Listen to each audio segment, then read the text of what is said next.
Lu tahu nggak, ada satu orang ilmuwan yang niatnya pengen nyelamatin dunia, tapi justru bikin bumi hampir hancur 2 kali oleh temuannya.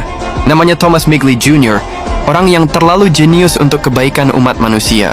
Thomas lahir tahun 1889 di Pennsylvania, Amerika Serikat. Dari kecil, dia emang udah terobsesi sama mesin.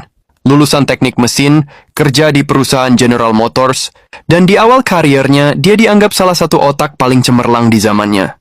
Masalahnya, setiap kali dia nyelesain satu masalah besar, dia malah menciptakan masalah yang jauh lebih parah. Awal 1920-an, mobil mulai merajai jalanan Amerika.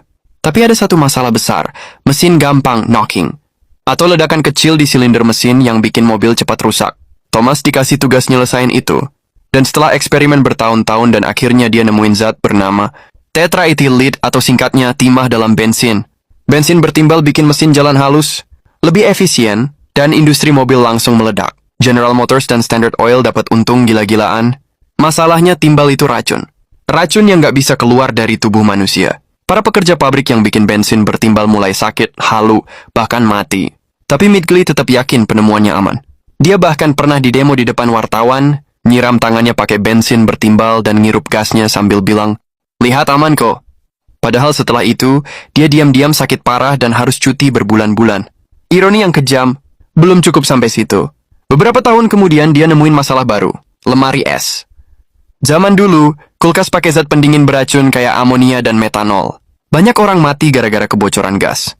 Migley pengen nyelamatin dunia lagi, dan dia berhasil. Dia nemuin chlorofluorocarbon (CFC), gas pendingin yang aman buat manusia. Industri pendingin dan aerosol berkembang pesat. Dunia bersorak. Thomas Migley udah 2 kali menyelamatkan peradaban modern. Tapi ternyata 2 penemuan itu jadi bencana abadi. Timah di bensin bikin polusi global, merusak otak jutaan anak, dan baru dilarang 60 tahun kemudian. Sedangkan CFC yang dulu dianggap gas ajaib, naik ke atmosfer dan ngerusak lapisan ozon, bikin bumi bolong dan iklim makin panas. Thomas Migley meninggal tahun 1944, sebelum dia tahu apa yang dia lakukan sebenarnya. Dan inilah bagian paling ironis.